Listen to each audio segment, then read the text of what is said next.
Well, continuing on with the basic traits of American Romanticism, we want to talk about a few other things that you want to kind of bear in mind. And the reason I'm doing this is because, all right, we haven't yet read all this stuff yet. I want you to bear some things in mind as we're reading it because I don't want you to miss things.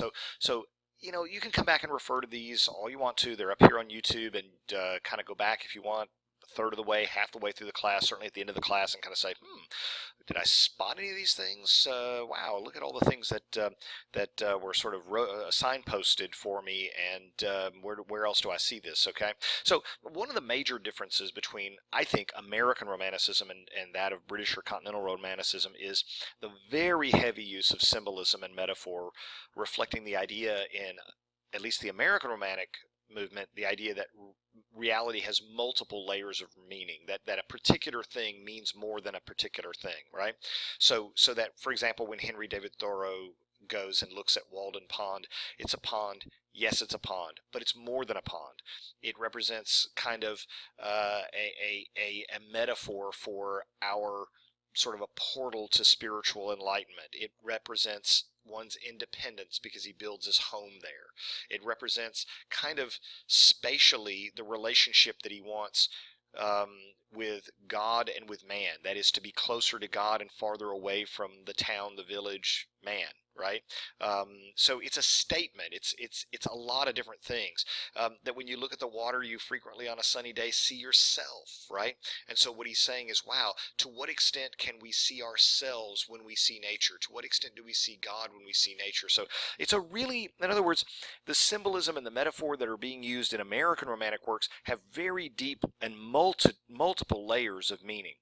The second thing that you might want to think about with respect to American Romanticism and some of its traits is this questioning of neoclassicism or the Enlightenment's assumptions regarding knowledge, art, religion, all of these kinds of things.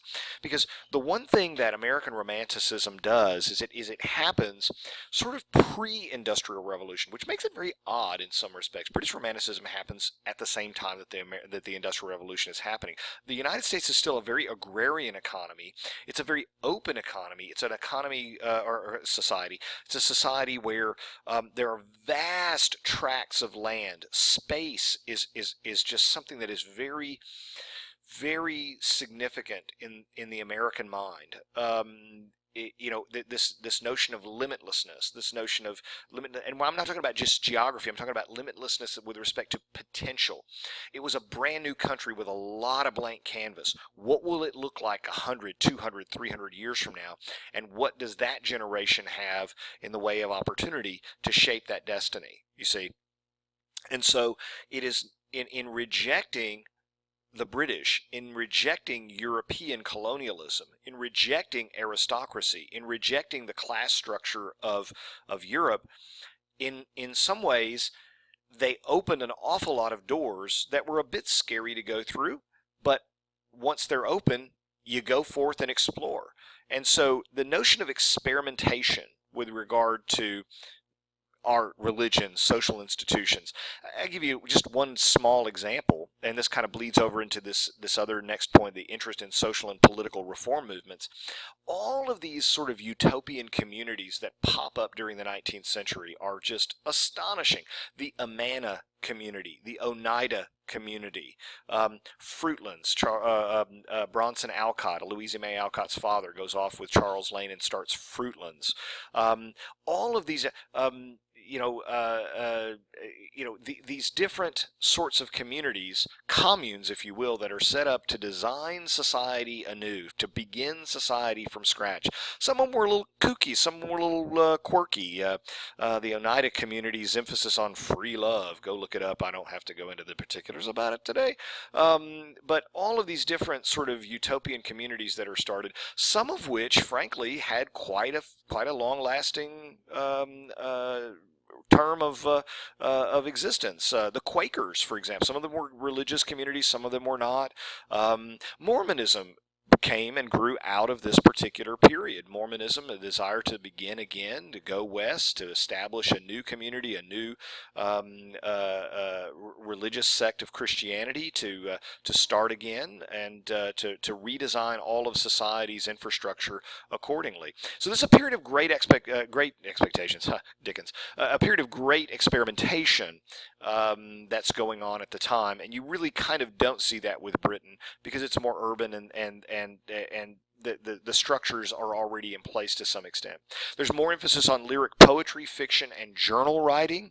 Drama is just simply not a genre that has any significance whatsoever in the United States until the 20th century. It just doesn't. I'll go so far as to say that almost all drama prior to the 20th century in the United States is dreadful. It's really bad. But it's a period of great emphasis on lyric poetry, fiction, not so much dramatic poetry, not so much narrative poetry, but particularly lyric poetry, fiction, and journal writing. Nonfiction prose as well, very, very important, as we see with the Transcendentalists. And in the United States, again, as I said, the Romantic period roughly coincides with the beginnings of the Victorian era in England. So, remember I said it's really not Byronic? Well, in terms of sexual mores, it's not particularly experimental. Why? Because, honestly, the 18th century was a period of, shall we say, looser sexual mores than the 19th century. And that's not just true in the United States, that's true in Britain as well. But our Romantic period happens when the Victorian era is going on in England. So it's a period of some sort of personal moral conservatism.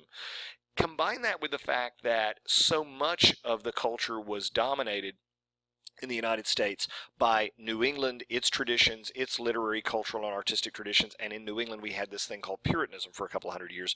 And you're not going to see, people, wild swinging parties, okay, any of that kind of stuff going on in the United States with respect to Romanticism. You're not going to see that sort of, Percy Shelley and Byron kinds of